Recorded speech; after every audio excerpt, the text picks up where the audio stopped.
Good evening. The Russian president today introduced a state of emergency in Ingushetia and northern Ossetia for 1 month. A temporary administration will govern these territories. The Russian Vice Premier Gеоргий Хижа was appointed the head of this administration. The Ossetian parliament met today to discuss the new situation. Its chairman, Galazov, did not know in advance, he said, of the introduction of the state of emergency, which he said violates the sovereignty of the republic. According to the Northern Ossetian Security Council, in the Prigorod region, fighting continued all day between Ingush and Ossetian armed units using artillery and armored vehicles. According to information received by the Security Council, at the current time, Ingush soldiers are concentrated in regions of the water pressurizing station in which sends water to Vladikavkaz. Measures are being taken to prevent a possible attack, and negotiations for hostage exchanges are underway. This morning, outside the building of the Russian Federation Supreme Soviet, representatives of the Ingush people held a meeting. They said the conflict which is erupting in the Prigorod region of Ossetia is on land which is Ingush land and which should be equal to all other territory of that country. 97% of the population has voted to join Russia. The Ingush want the leaders of the Russian Federation to take steps to avoid bloodshed. We have laws on repressed peoples and the Ingush Republic, and despite these laws, people are dying. We have war. God is our witness. For 49 years, we haven't wanted it and have avoided it. Now it has started through no fault of our own. There is so much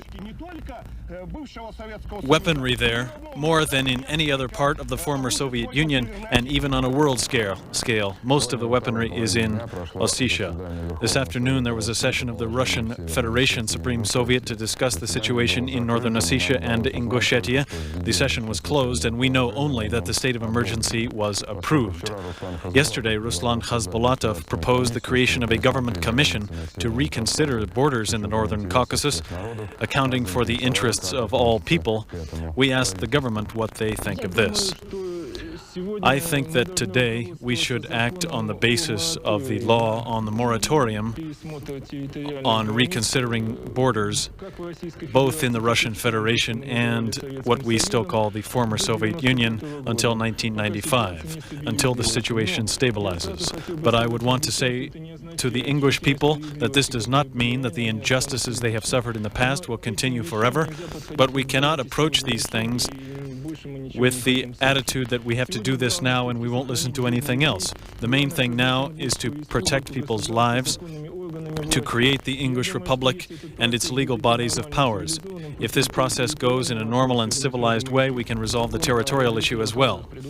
The law on rehabilitated peoples, will it have a mechanism for rehabilitating these peoples? The 6th article of this law was the explosion which led to the worsening of the situation in these republics. The essentially just demands to return territory to the northern peoples were unfeasible in practice. Therefore, the Supreme Soviet later adopted a second law which suspended Article 6 of the previous law, except in cases where all sides agree. The territorial problems between Ingushetia and Ossetia have their own history. In 1944, after the forced settlement of Ingush people in an area of exile, the area was resettled by residents of southern Ossetia, and the borders with northern Ossetia were changed. In 1956, the Ingush people returned from exile, but some of the land remained under northern Ossetian jurisdiction. The area claimed by Ingushetia would restore their borders before deportation.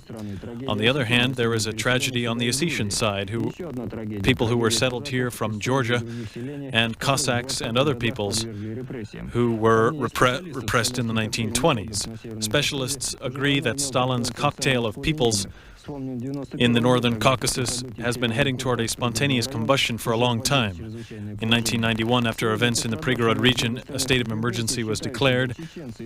Today, the victims of Stalin's repression are believed to include Chechens, Ingush, Balkarians, Kabardinians, Ossetians, and over 100 other peoples in the Northern Caucasus. Each side interprets the events in the Northern Caucasus based on its own strategic goals. The Russian side is fighting against instability in the region as a whole and is neutral toward all warring groups and seeks to neutralize them because war in Ossetia is war in southern Russia itself. The army is guaranteeing the security of Ingush people as well, where they live closely with Ossetians. Ossetia is defending its current land and the principle of inviolability of territory, which they care much less about when we are talking about Georgia and Tskhinvali. The Ingush are interested in the law on repressed peoples and want their former lands back from Ossetia. In expectation of receiving them, they decided not to secede from Russia along with Chechnya. Anti-Russian forces in the Caucasus are trying to present this conflict as a war with Russia. The following arguments are used to stir up the population: that Russia is supporting the Christian Ossetians against the Muslims, that Russia allows Ossetia to maintain a standing army and allows its own Cossacks to arm themselves and fight in units created by them in the army, but does not allow the Ingush to do so, and criticizes similar things in Chechnya. The conflict in Ossetia gives them a chance to prove their wisdom, they think. Russia, in this conflict, wants to demonstrate firmly that it is against instability everywhere and does not favor any of the sides active in the region. The head of the temporary administration in northern Ossetia and Ingushetia, Gеоргий Хижа, said today that, in his opinion, the main danger comes from Chechnya. At the same time, official Chechen authorities are refraining from military appeals, although it is well known that volunteers from Chechnya are fighting on the side of the Ingush. My opinion is that if Chechnya explodes, the entire Caucasus region will explode. So Chechnya is the place upon which depends whether there will be war or not. The only force which is restraining us from war and is honestly struggling in its programs and its actions to prevent war is Chechnya.